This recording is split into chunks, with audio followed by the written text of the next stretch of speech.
Hello, my dear pupils. How are you? I hope everyone is fine.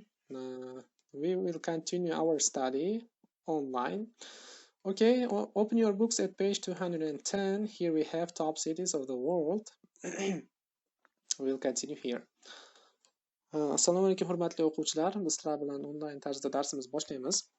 210-betda ochamiz. Bu yerda top cities of the world, ya'ni dunyoning mashhur shaharlari degan temamiz bor. Shu yerdan boshlaymiz. Exercise 1. Look at these photos. Where do you think these places are? Why are these places famous? Hop, suratga qarab bu joylar qayerda ekanligini aniqlashga harakat qilamiz va nima uchun mashhur ekanligini aniqlaymiz. Okay, if you don't know that, you can find it in this dialogue. Agar buni bilmasang, mana dialogda bu bor.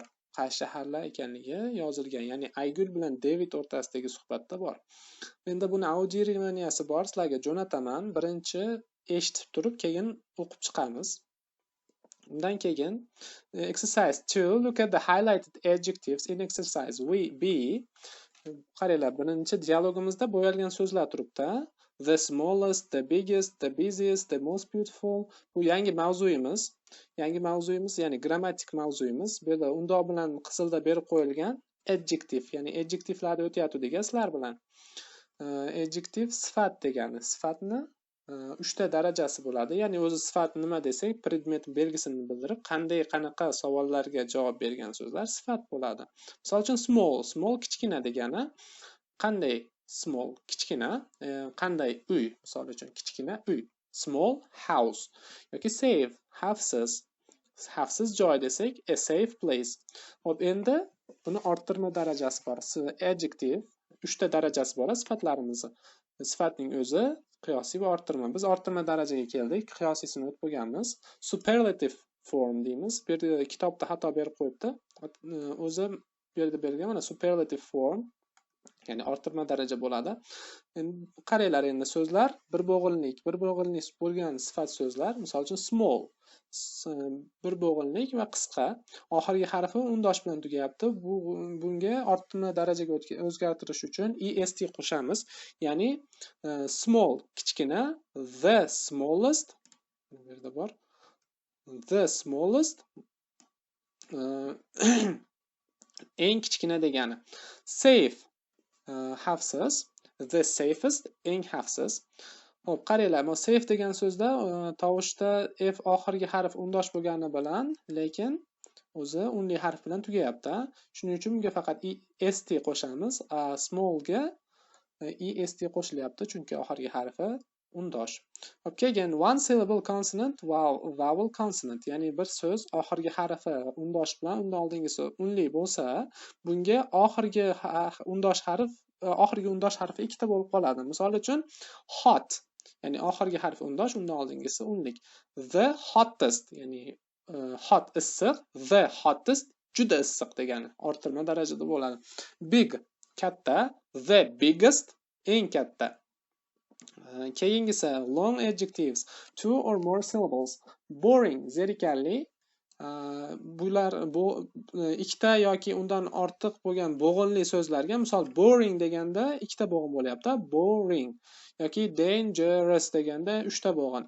Xo'p, bunday so'zlarda oxiriga qo'shimcha qo'shmaymiz, oldiga the most degan qo'shimchamizni qo'shamiz. The albatta ishlatiladi sifatning orttirma darajasidan oldin. Boring zerikarli, the most boring juda zerikarli, dangerous xavfli, the most dangerous juda xavfli. Endi bu yerda exceptions degan so'z bor. Ya'ni bunga ham alohida tablitsa bergan, ya'ni hop, good yaxshi, the best eng yaxshi. Bu exceptions degani qoidaga bo'ysunmaydigan so'zlar. Ya'ni qoida bo'yicha good ga o'zi est qo'shilish kerak edi, goodest bo'lib. Lekin buning o'zining formasi bor. Good yaxshi, the best eng yaxshi, bad yomon, the worst juda yomon, little kichkina, the least juda kichkina yoki eng kichkina, much many ko'p, the most juda ko'p, far uzoq degani, the farthest yoki the furthest juda uzoq. Bularning o'zining formasi bor. Bularni yodlashimiz kerak. Lekin bunday qoidaga bo'ysunmaydigan so'zlar ko'p emas. Bu yerda asosan hammasini berib qo'yibdi o'zi. Unchalik ko'p hamma so'z ham bunaqa bo'la olmaydi. Faqat bir qancha so'zlarlar qoidasi bilan tuzilmaydi. All right, let's continue then.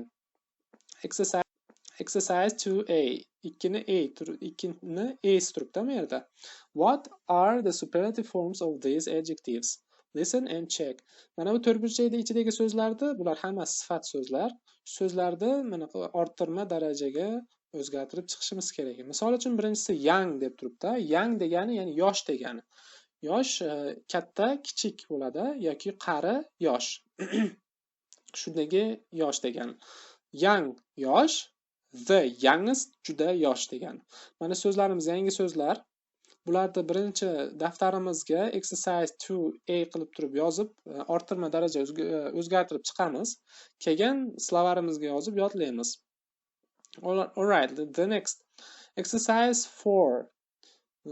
Berda exercise 4, complete the questions with the superlative adjectives and ask and answer the questions. You have to open the brackets and then put here as a superlative form of adjectives.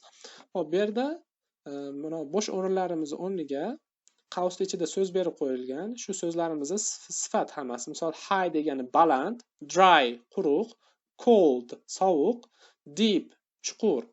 Bularni endi orttirma darajaga o'zgartiramiz. Bu yerda example deb turib berib qo'ygan.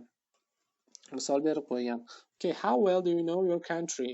Which is, qaranglar mana high, the highest bo'lyapti mountain in Kyrgyzstan. Ya'ni Qirg'izistondagi eng baland tog' qaysi?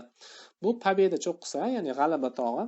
Okay, bu testdan bor ekan, testni ham ishlab qolamiz. Qanchalik bilsak, bu ham baholanaveradi. All right. The next exercise 5 and exercise 6 as your home task will be your home task. You will do it and then you will send me through WhatsApp. 5 va 6 exerciselar uyga vazifa bo'ladi. Bularni menga jo'natasizlar o'zimning lichkamga. 5 exercise'ni tushuntirib beraman. 5 exercise'da hammasi mana what's beautiful, popular, good, bad bular sifatlar. Shularni orttirma darajaga o'zgartirish kerak. Ikkinchi so'zi sifat. Misol uchun bu yerda mana was beautiful city or town, ya'ni qaysi chiroyli shahar yoki shaharcha deyapti. Endi buni sizlar o'zgartirishinglar kerak. Mana misolga berib qo'ygan what's the most beautiful city or town? Ya'ni Qirg'izistondagi eng chiroyli, the most beautiful, qaranglar, bu so'z uzun, bo'g'ini ko'p, the most beautiful bo'ladi. Eng chiroyli shahar qaysi yoki shaharcha qaysi? Va why deb qo'ygan, nima uchunligini ham yozamiz. Misol uchun Bishkek nima uchun chiroyli? Chunki rivojlangan. I think it is modern. Ya'ni rivojlangan. Okay, the next exercise 6. Bu ham exercise 6 exercise ham mana 4 exercise bilan bir xil deyarlik. Qavs ichidagi so'zlarni mana bo'sh o'rinlarga sifatning orttirma darajasida qo'yib yozib chiqamiz. Okay, we have finished for today. Shu bilan darsimiz tugadi. Goodbye. If you have any questions, just let me know and I will answer. Agar savollarimiz bo'lsa, tushunmasak, meni lichkamga yozinglar, yordam beraman. Bye bye.